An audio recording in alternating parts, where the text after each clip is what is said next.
In this week's episode of A Drier Dose of Disney, Jared shares his plans and research for his family's first trip to an international Disney park.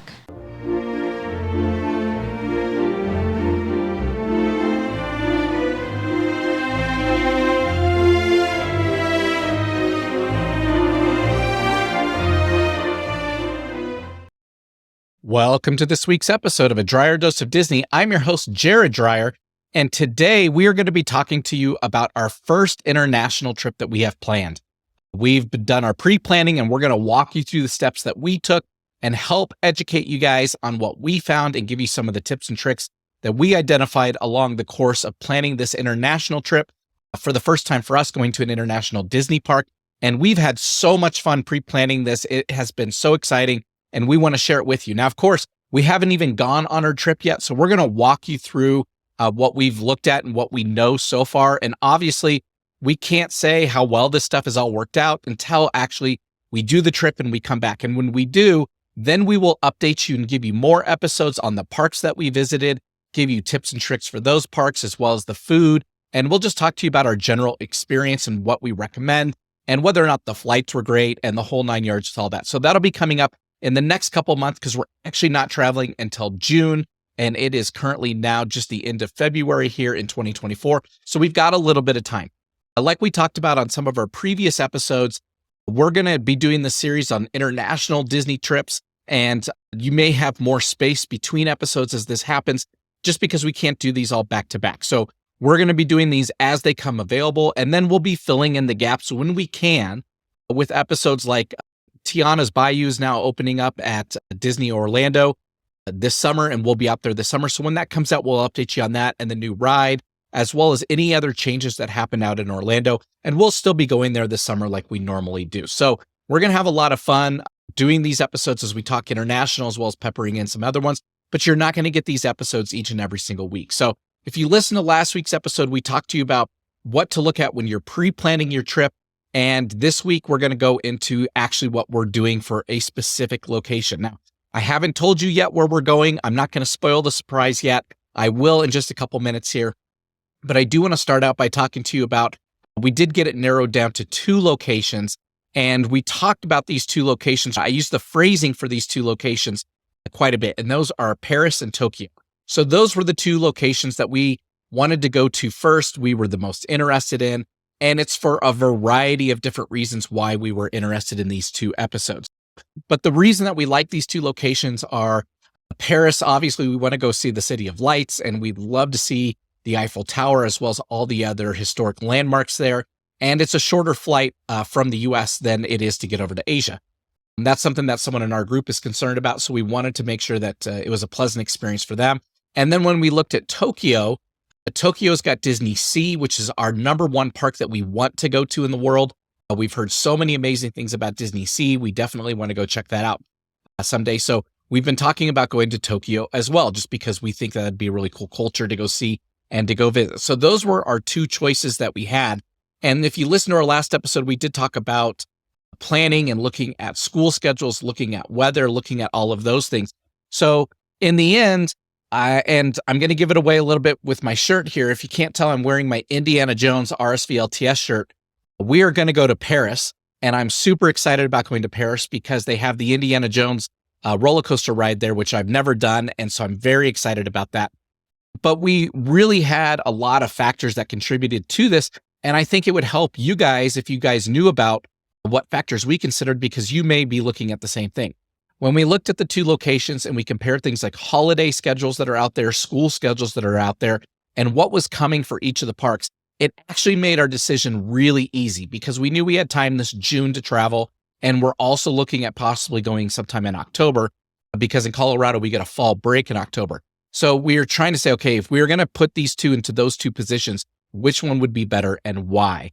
And as we started looking at it, what we found is in Tokyo, they actually have the opening of Fantasy Springs, which is located at Disney Sea, opening in the beginning of June. So if we took our June trip to Tokyo, we would be there within just a couple of weeks of Fantasy Springs opening up. And as you guys know, anytime a new section of the park opens or new rides or even a new park itself, it is crazy busy at that point in time. So we said, okay, that may not be the best time to go. October may be better once things have settled down.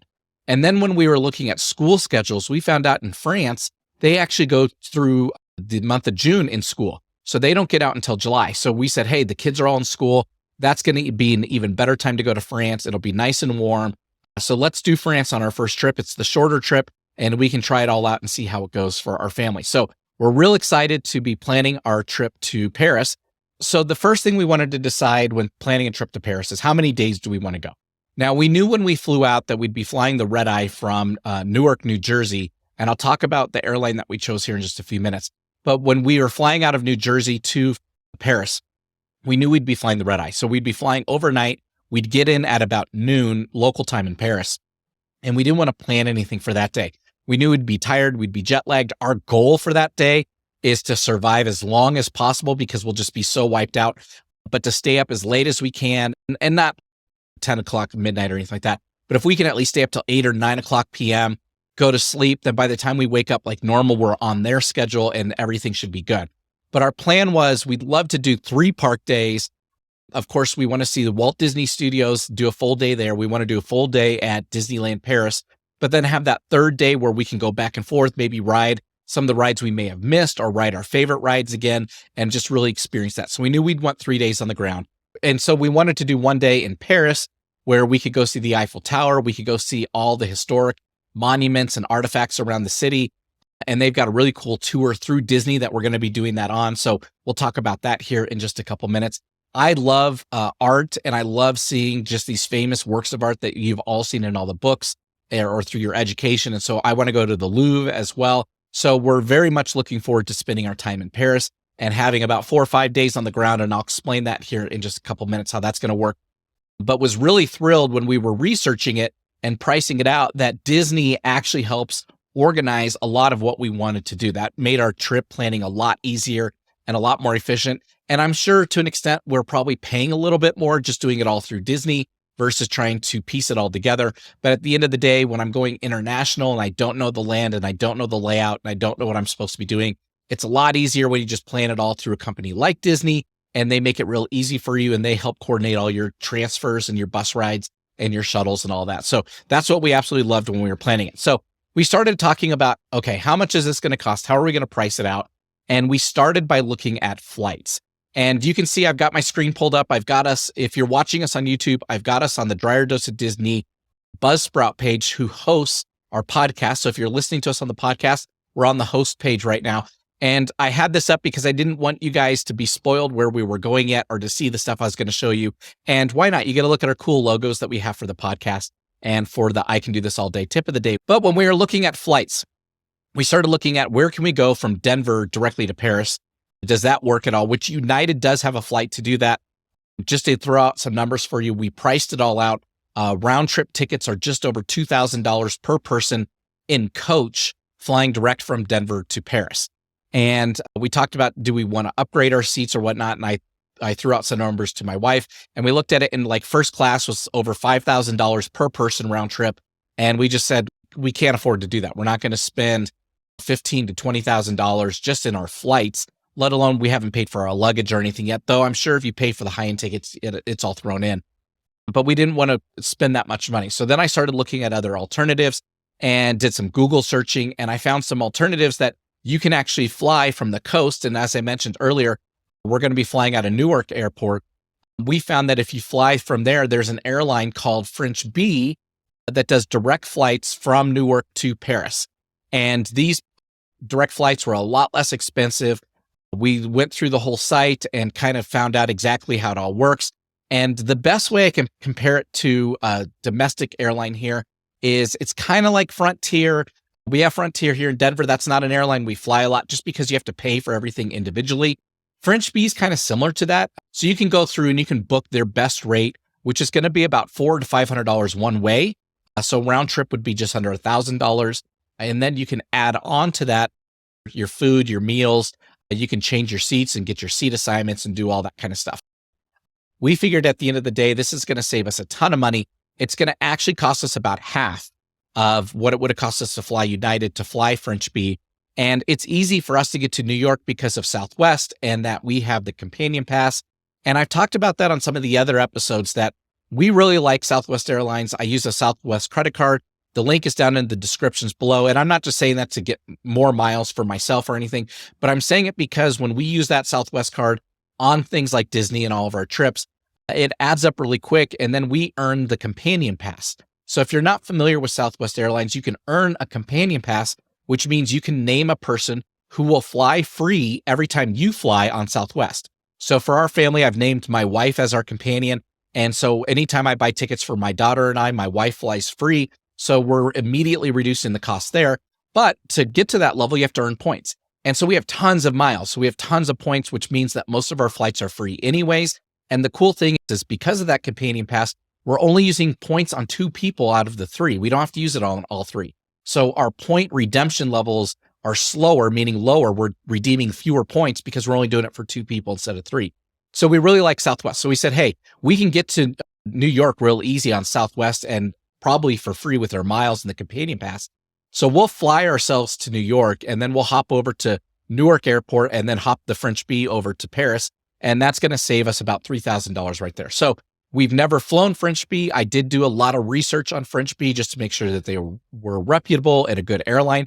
And they are a discounted economy type airline that has lower price tickets. So a lot of people say they don't have the business select, laid down seats or anything like that for the red eye, but they're just a normal type of airplane where they have what's called 3-4-3 seating. So you have 3 seats next to the window on one side, 4 in the middle, and then 3 on the other side next to the other window. So a pretty wide airplane, but they do 3-4-3 seating and it's just a normal coach type airplane. Now, up in the front of the plane, they do have a upper class section that does have more leg room. It has leg rests. You can lean the chairs back a little bit further.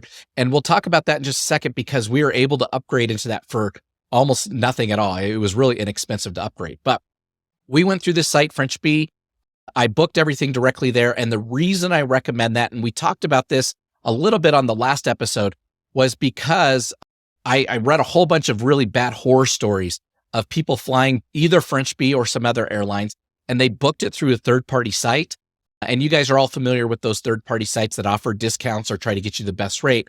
And what happened was they didn't get a seat assignment, and then their families were split up, or it didn't pay for their luggage. And so then they got to the counter and had to pay a lot more money for their luggage because they booked through third party. And it just was a really unpleasant experience. So I always recommend, this was our tip of the week last week, is you always want to book directly through the company. And so we did. We went through French Bee. We got it all set up. They do have 3 fare levels. So they have a basic one, they have a smart one, and then they have a premium one. The smart one includes your luggage. It includes a meal and stuff like that. So that's the one we did. And it still came out to about half of what we would have paid on United. Then when we went through, our luggage is all included. And then we went and were able to select our seats. And I was able to click those better seats up in the front of the plane with more leg room and the leg rest and all that. And it only cost $35 each way. And I figured for a 7.5 hour long flight, 8 hour long flight, it's totally worth it. Get the bigger seat, more leg room, get the leg rest. You can stretch out a little bit more than you can in the back of the plane where you're all crammed in. Totally worth it. So we're looking forward to flying French Bee out of Newark, and that's going to go into Paris directly for us. And again, it's going to save us a ton of money. So I recommend wherever you're going to go, so whether you're going to Paris or you're going to go to Tokyo or one of the other Disney parks, check out the prices when you're flying from like LA, San Francisco, New York, Washington, DC area, and then down even into Florida. So Miami and Orlando, and just see if you can find discounted or lower price flights and then book through those sites. But next, we went to the Disneyland Paris site to start booking our trip and to figure this part of it out. And I just love the Disneyland site. It is so easy to use. It's very familiar just because it looks and feels so much like the actual sites here in the US for Disneyland and Disney World down in Orlando. But basically, we just went through and we just picked out some dates. And I'm going to just throw out some dates. So let's say you went late June, you arrived, let's say on Sunday, and then you did your 4 days on the ground and you left that next Friday. And we're going to do all hotels. And because there's 3 of us, I will do it just like there's 3 of us. And when you go through, they give you, just like you're searching here, they're going to give you the full selection. But they do some really cool things with Disneyland Paris that you don't get here in the US, which is nice. And that is right out of the gates. When you look at these, you can see that you're going to get your 5 nights You get 6 days of parks and you can go to either park. So it's like a park hopper. That is automatically included in your stay, which is really awesome. You don't have to buy your tickets separate and you get tickets for every day that you're there. Now, if you remember a few minutes ago, I was saying we're flying the red eye, so we get in at noon. We're probably not going to want to go to the parks on the first day that we get there on that Monday. And the reason we're probably not going to want to go to the parks then is we're just going to be way too tired. Now, we may go to their Disney Village area, which is similar to Downtown Disney or Disney Springs, and go check all of that out. But we're probably not planning on going into the park unless we're wide awake and just really want to do it on the first day that we get there. But we get tickets for every single day. So even the day that we go into Paris and we get back, let's say we come back in the evening and we want to go watch the fireworks or the light show because they do a really cool one there with drones, we can do that. We can pop in and go see that show. If we want to do it on the day that we're leaving and flying back home to the United States, then we can go that morning and go check out the parks and go maybe ride a couple more rides. So I really love that feature that you get tickets the entire time you're there. You don't have to buy anything extra, and that's all included. And then you can see here, obviously the Disneyland hotels, they're 5-star. This is their top one. It's the closest to the parks. The prices for the 5 days start at about $6,000. It drops down to $4,000 at the Art of Marvel Hotel. A Newport Bay Club goes even lower, down to $3,000. Disney Sequoia Lodge is at $2,800. Disney Hotel Cheyenne, $2,700. And Disney Hotel Santa Fe is at $2,800. So these are your 2- and 3-star hotels. And then obviously top of the lines up here. At the bottom of the page, if you go all the way down, you do have the Davy Crockett Ranch, which is like the outdoor camping that they have in Orlando, where you're in cabins, you're a little bit more isolated. And then they have their Good Neighbor partner hotels down here at the very bottom, if you wanted to click through and show those. But they have a lot of good hotel selections. You can click through, look at all the pictures, and see what's all there. But just for argument's sake, we're just going to go down here to, we'll pick the Disney Hotel Cheyenne and go forward because I want you to see what this experience is and where you get some options. So you get to select your room type and where it faces. We're not going to change much there. You can get accessible rooms as well as suites if you wanted to, but we're going to skip that for right now. And then you get into these options that you have. So there's a lot of different options where you can get breakfast every single day, and you can go through and discover that and add that to your package. You can get the half board where you get the restaurants in both the hotels and the parks, but you get breakfast and lunch or breakfast and dinner. So you basically get 2 meals a day through that. Or you can get the full board where you get everything. You get all the meals every single day, and that's going to cost you about $120 a day, which if you compare it to the restaurants that are there where you're paying $60-$70 a person, and then you're getting all 3 meals, it's not too far off. It's actually pretty close. So it's not a bad thing to add if you want to. Now, keep in mind, this will be for each day, and I think you can go through and select which days you want because, like I said, you may go to Paris one day and say, no, we'll take care of ourselves that day. But you do get the meal plans. You get the chance to add all of that to your ticket here if you want. Then go forward. You get a lot more options here. So you can do luggage service if you take the train, which we are not. We're actually going to do this magical shuttle service. And this does both airports in Paris. So the Orly or the Charles Airport, you can get this bus service that will pick you up at baggage claim, and they will take you to the parks and drop you off at all your hotels. And then likewise, they will also bring you back when it's all time to go. They have a whole schedule for all this. It's super easy. I actually found the schedule online. I already downloaded it. I've got it on my phone. So that way, when we're at the airport or we're getting ready to go back to the airport, I know what time these buses are going to come by and where they're going to be at. And it should make it really easy for us to get to the airport. So they do the magical shuttle service. Definitely something I'd recommend buying. This was not expensive at all. In fact, for all 3 of us, for both trips combined, it was like $80. So definitely something I would do. That's going to be cheaper than an Uber or a taxi even. And it should be easy to find because it's a big red bus. And you can add things like your birthday dessert. You can add PhotoPass. Now, here's one thing that's a little bit different in doing PhotoPass in Disneyland Paris through the setup like this is for your entire party. So in the States, you know that when you do PhotoPass, you do it by person. So you may only do it for one person, which is our recommendation. Don't buy it for everyone. Only buy it for one person. But when you do it here, it's the whole party. And it was $80 for the week. Not bad. We went ahead and purchased PhotoPass just because we want to have those memories when we get home, and we don't want to have to worry about it. We want it just all be taken care of. Then you can go through and you can do your character dining. You can plan all of that. And even though it says Discover, you can go in and book these things and add them to your ticket here. You can see the tickets accumulating over here on the side. You can do your breakfast with the Disney characters. So here you can add Disney Premier Access Ultimate, which is their version of Genie Plus Lightning Lane to your tickets. It is a little bit more pricey, but it is for the entire time that you're there and the entire day. So you can go through and take a look at those options as well, but you can add that here. And then here's my favorite part is you can add experiences beyond Disneyland Paris. And for us traveling from the United States, not knowing Paris, not knowing France, and not knowing exactly where to go or what to do, to have these options by Disney really made our planning a lot easier. So you can go do the Royal Versailles in Paris. You can do the hop on, hop off, which is what we're going to do.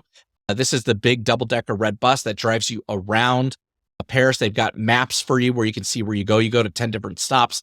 They take you to basically all the Paris landmarks from Notre Dame, the Arc de Triomphe, the Eiffel Tower. You've got the Louvre Museum, and you can hop on and off as much as you want. So basically you can ride it around. When you get to a stop, you get off and you can stay at that stop, say for an hour. And these buses come by every 10 minutes. And so you can go hop on to the next bus that comes by or in an hour when that one's there. And it will just keep going in that same loop. So you get a chance to see all of these cool things. We're going to do the hop on, hop off. So that way we can see these sites and experience some of them. The Paris Essential Tour does the same thing. It does the hop on, hop off, but you can also do the riverboat because there's a riverboat that will take you up and down the river. And then Eiffel Tower lunch and cruise where it's just specific to the river and the Eiffel Tower. So you get some really cool options here through Disney, but it makes it real convenient when you can book these tours through Disney. And then as you research it, you realize, hey, I can see the majority of the city here. I can go through and get this all set up and Disney will take care of the rest. So it's really easy. Okay. Once you get all that stuff set up, I'm going to click the next button here. Then you go through and then now you're going to start filling out all of your information. You can start filling out who you are. You can create an account if you haven't done that, and then you're going to go ahead and pay for it. Once it's all done, if you download their app, so like in the United States, you have a Disneyland app and you have a Disney World app. They have a Disneyland Paris app. And it's really cool because your phone already knows what language you speak. So I downloaded it. It's already in English for me. So everything I can read, it's not in French, which I'll be honest, I was a little worried. Am I going to get into this app and not know where I'm going and not know what everything says? No, it's all in English for me. And as soon as I got in and put in my information, it pulled me up and said, hey, you have a reservation. Here's all your cool stuff. You can add your dining reservations to this. You can add all these extra add-ons, and you can do that all through the app just like you would here in the States. So they've made it really super easy. So when we're thinking about our trip to Paris, we know we've got our flights taken care of, our transportation to the Disney resort, our hotel is done, our park tickets are done.